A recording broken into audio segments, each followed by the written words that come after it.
fazer esse vídeo aqui só para síndrome piramidal e extrapiramidal. E aí a gente vai usar, né, toda a semiologia, tanto da parte motora, quanto da parte sensitiva, né, de tono, de reflexo, para identificar a diferença entre uma síndrome e outra. Então eu dividi aqui em duas partes, a piramidal e a extrapiramidal. Eu vou começar com a piramidal aqui.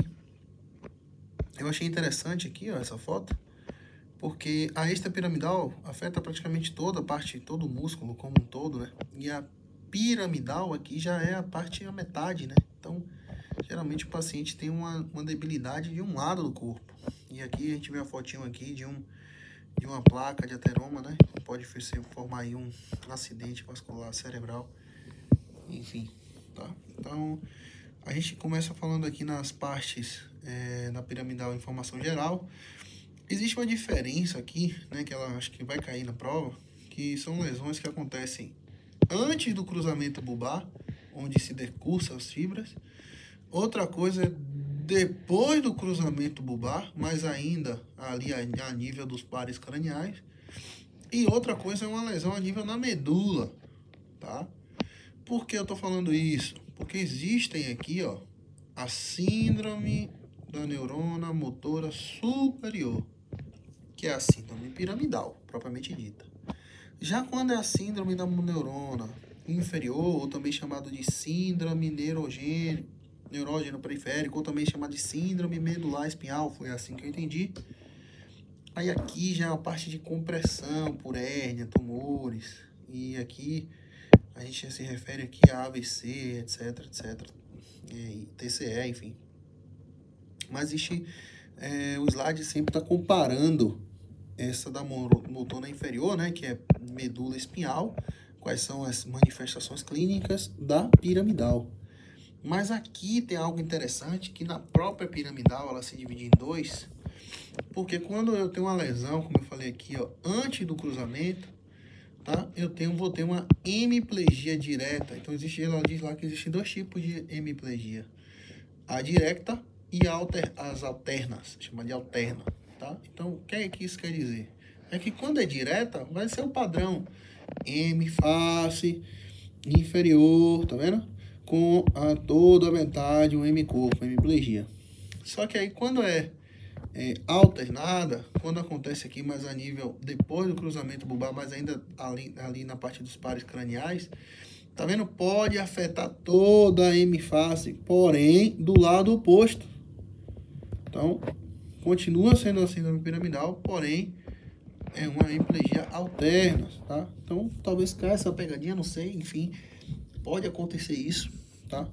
Então, fica ligado aí. Já quando a lesão aqui já é a nível medular, aí sim a hemiplegia, outra coisa, né? Vai ser aqui do outro lado do corpo. Aqui vai ser do lado oposto ao dominante, né? Aqui vai ser do lado oposto da lesão. Já aqui é do mesmo lado da lesão, tá? Do mesmo lado da lesão. Quando é a nível medular, né? Já é mais embaixo, então ocorre aí do mesmo lado da lesão. E aí a gente vai ver a diferença. Então, eu tenho uma síndrome da neurona motora superior, que é a síndrome piramidal, ou eu tenho a síndrome da neurona inferior, que é a síndrome neurógeno periférico ou medular espinhal. Também tenho síndrome neuromuscular, que são as síndromes miastênico, como miastênia grave, e a síndrome miopática, como, por exemplo, a miosite autoimune aqui, tá? Daqui a pouco eu falo dessa síndrome espinhal aqui, vou deixar essa aqui por último, mas vamos focar primeiro na piramidal. A síndrome piramidal, avançando aqui, a síndrome piramidal, o que é que a gente vai avaliar? Eu trouxe todo aquele esquema lá do outro resumo, onde a gente vai avaliar aqui, ó, a motilidade passiva involuntária, lembra? Que é tônus, que eu posso ter hipertonia ou hipotonia ou hipertonia. A gente vai avaliar força, que já é a motilidade ativa voluntária, e a motilidade ativa involuntária, que são os reflexos. Então, eu vou avaliar tono, força e reflexo. E aí vai me dar a característica da síndrome piramidal. Avançando aqui um pouquinho, rapidinho, para a clínica, na síndrome piramidal, certo? Eu vou ter aqui, deixa eu ver se eu separei aqui as opções. A clínica, não, mas aqui dá para entender. A princípio, falando de tono, na síndrome piramidal, eu vou ter uma hipertonia esplástica, ele diz assim, certo?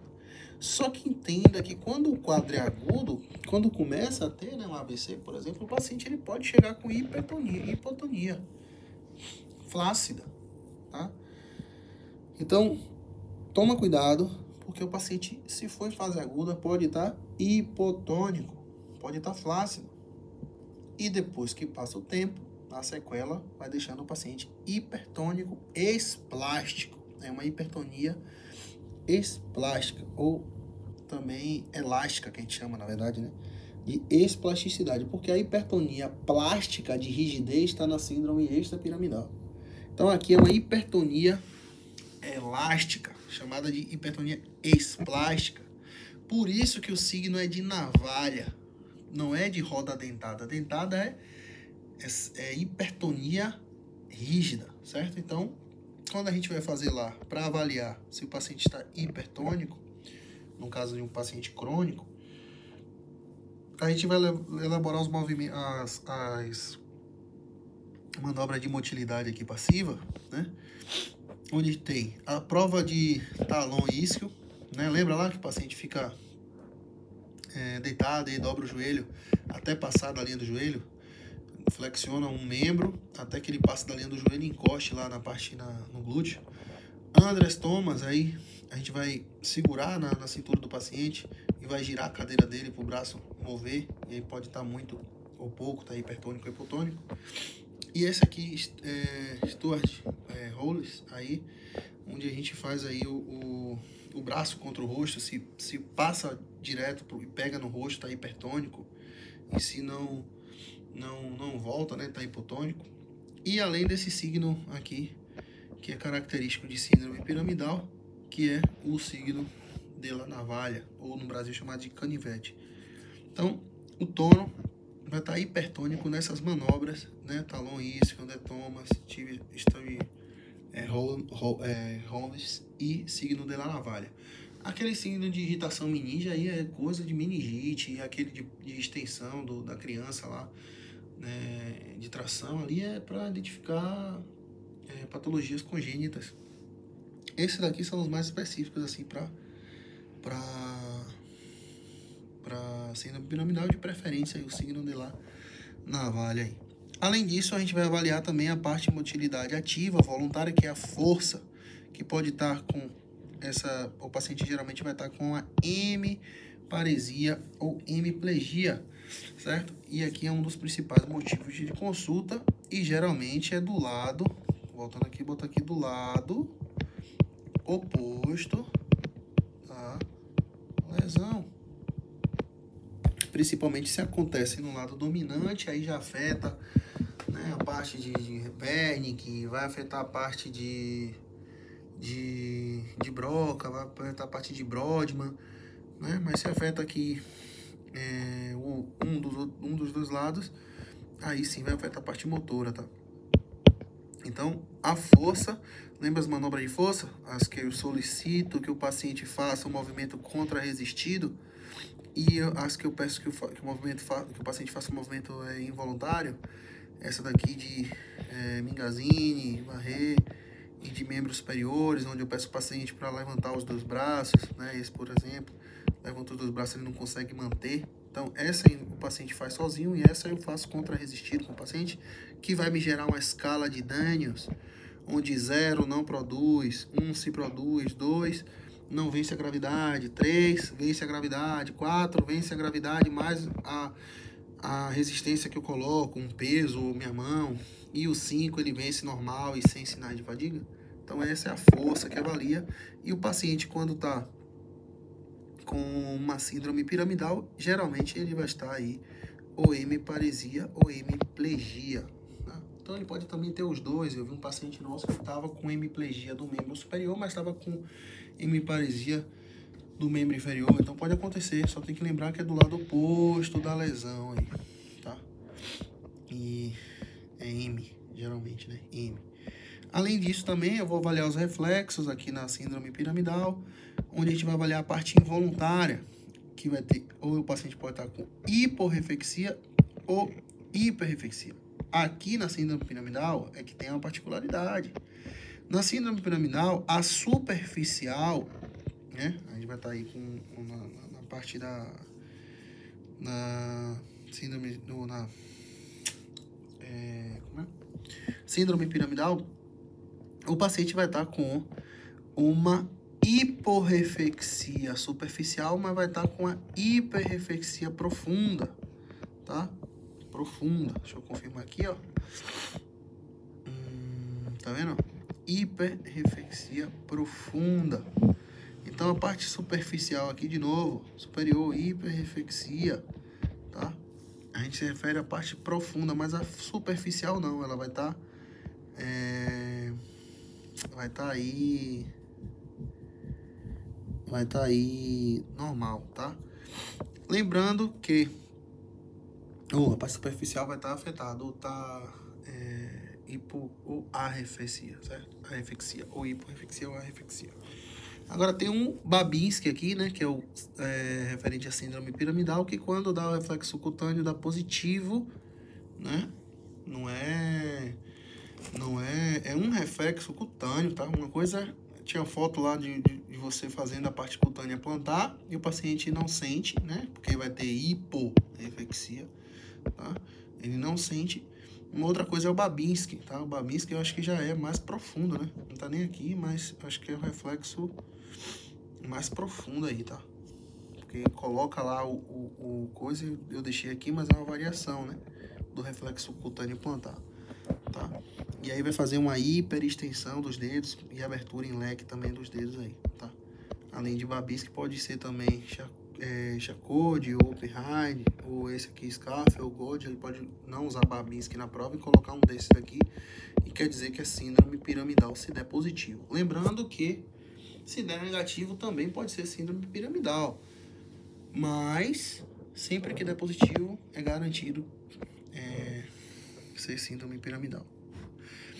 Já a hiperreflexia profunda, né? A gente vê mais no reflexo aí patelar, onde tem esse esqueminha aqui que eu tinha colocado e tinha dito antes, que geralmente é unilateral, vai estar aumentado unilateral, né? Na síndrome piramidal. Na extrapiramidal é bilateral, tá? Já quando é a nível medular, ó, vai estar hiporreflexia. E aí eu entro aqui, ó, vou voltar aqui em cima, onde eu coloquei aqui, ó, que quando é aqui, ó, tá vendo? A neurona inferior, medular, tá aqui, ó, hiporreflexia, diferente de síndrome piramidal, que é hiperreflexia, tá? Vamos lá, depois eu volto ali. Além disso, também no paciente com síndrome piramidal, eu posso ver faces assimétricas, em fumador de pipa, né? Posso ver também atitude espástica, o paciente deitado, ou o paciente que está caminhando com hemiplegia espástica, né? Aquele caminhar, ou a postura, né? Na verdade, em pé, porque é atitude, hemiplegia espástica, ou se tiver deitado é só espástica. E a marcha, sim, que é hemiplegia, que é em segador, ceifador, algo assim do tipo, tá? As causas de uma síndrome piramidal pode ser congênita ou também pode ser adquirida, tá vendo? Traumatismo crânioencefálico, mediante aí uma isquemia ou uma hemorragia, tumores, pode ser também meningoencefalites e também pode ser inflamatória, como sarcoidose também. Além disso, tá aqui os signos positivos, né? Espasticidade, como a gente já falou, hiperreflexia osteoprofunda, né? Osteotendinosa é profunda. Também o paciente pode ter clonos e também pode ter cinesias, que são contrações involuntárias durante o movimento voluntário, mas isso aí nem tanto se fala. E o Babinski aí, tá? E o Babinski aí também. Além do mais, voltando aqui, como eu tinha dito, ela fez essa comparação aqui de um paciente em coma, como é que ele vai estar. Ele, mesmo tendo um AVC, por exemplo, a síndrome piramidal, esse paciente em coma, ele não vai estar com hiperreflexia, né? E hipertonia, tá? É óbvio que se o paciente está em coma, ele vai estar com hipotonia e ainda mais bilateral, então não vai dar para identificar, né?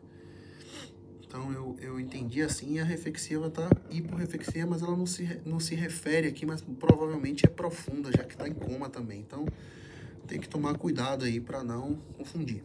Aí ela disse da mirada do olho também, né?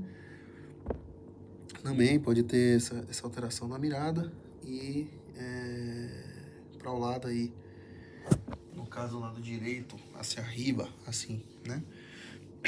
Quando tá em coma. Já quando tá em fase flácida, que eu falei que é a parte aguda, aqui tá dizendo aqui, tá uma hemiplegia, tá? Mas aqui o que eu queria mostrar aqui não mostra aqui, sobre a hipertonia, só tá aqui, já na fase já de meses e anos depois, tá? Então, pega essa visão aqui, tá? Isso aqui eu não vi nada interessante, não.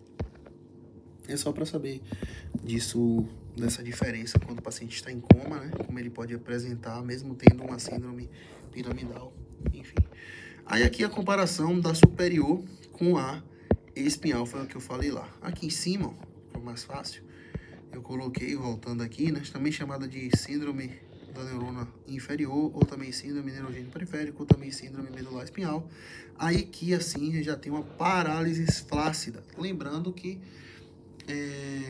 no nosso caso aí, a gente vai ter flácida se for agudo, né? Porque a tendência não é ser flácido, é ser rígido, tá? Elástico, esplástico, na verdade, tá? Vai ter hipotonia, tá? Vai ter hiporreflexia e vai ser do lado afetado, sendo que o nosso é do contralateral lesão, né? Aqui também vai ter uma atrofia severa, pode ter fasciculações e tremores e afetam poucas partes do corpo aí quando é a nível medula espinhal. E já a nível aí central, né, que é piramidal mesmo, aí já sim afeta todo o lado do corpo. Tá? Então, aqui embaixo volta de novo a diferença entre quando a lesão é da neurona superior, síndrome piramidal, ou da inferior, síndrome medula espinhal. Então, aqui eu tenho parálise espástica da piramidal e aqui é flácida. Aqui eu tenho uma hiperreflexia profunda, aqui eu tenho uma arreflexia do lado afetado. Tá? Lembrando que síndrome piramidal é do lado oposto à lesão. Aqui eu tenho um síndrome de Babinski presente, porque é piramidal. Aqui eu não tenho Babinski presente. Aqui eu tenho um incremento do tônus muscular. Aqui eu tenho fasciculações, que são movimentos involuntários, tremores. Aqui eu tenho reflexo da navalha. E aqui eu tenho diminuição do tônus muscular. Aqui a diminuição da velocidade do movimento voluntário. E aqui perde quase todo o movimento voluntário. Certo? Então, o que pega mais aqui é a parte que eu marquei, né? Babinski positivo, com síndrome de navalha, num paciente que tem uma hiperreflexia profunda, porque a superficial é hipo, aí já matou, que é piramidal, não é síndrome da medula espinhal. E o fato também de ser o lado afetado, né? Aqui o lado afetado, por exemplo, uma compressão de hérnia ou um trauma do lado direito, a hérnia está comprimida do lado direito, a lesão vai ser do mesmo lado, vai afetar o mesmo lado da lesão. Agora, falando um pouco sobre a síndrome extrapiramidal, não tem muita coisa aqui não, mas eu trouxe aqui, que aí já são as lesões nos gânglios da base e suas vias.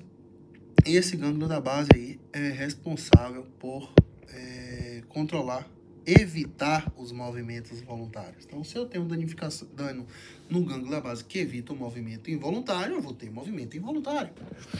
E aí, a gente tem aqui as características de uma síndrome extrapiramidal.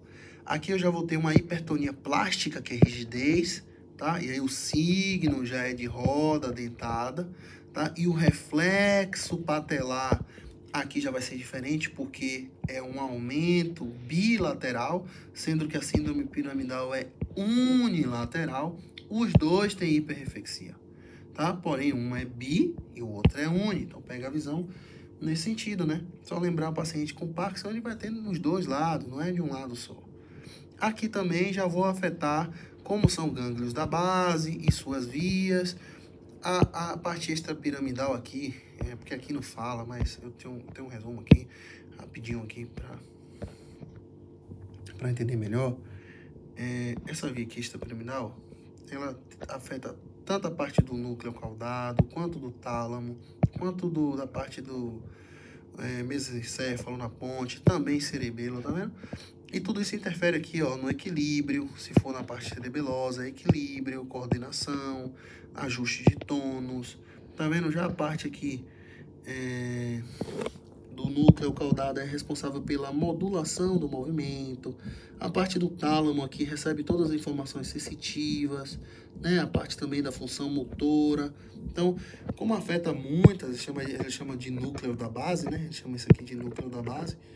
Aí vai afetar várias coisas que não afeta na parte piramidal. Então, além da questão de tonia, né? De tônus, vai também afetar a parte aqui da postura, então vai causar uma distonia, alteração na postura do paciente, né? Além de mais, também vai causar aí também uma discinesia. E aí que é o detalhe, tá? Aqui a discinesia é a dificuldade para realizar movimentos voluntários, tá? Ou seja, ele realiza movimentos involuntários ao invés do movimento voluntário. A bradicinesia, são movimentos lentos, aí sim está presente no Parkinson. Já a hipercinesia já está presente na córea, balismo, né, mioclonos, distonia, né, atetose. Então, essas enfermidades aqui embaixo, coloquei transtornos hipercinéticos, tá vendo? Atetose, distonia, córea, balismo, temblor, tá vendo? Mas esses três aqui também, ó, torticólise espasmódica, síndrome de anestésico orolingual e essa síndrome de Meg aqui, todos são hipercinesia.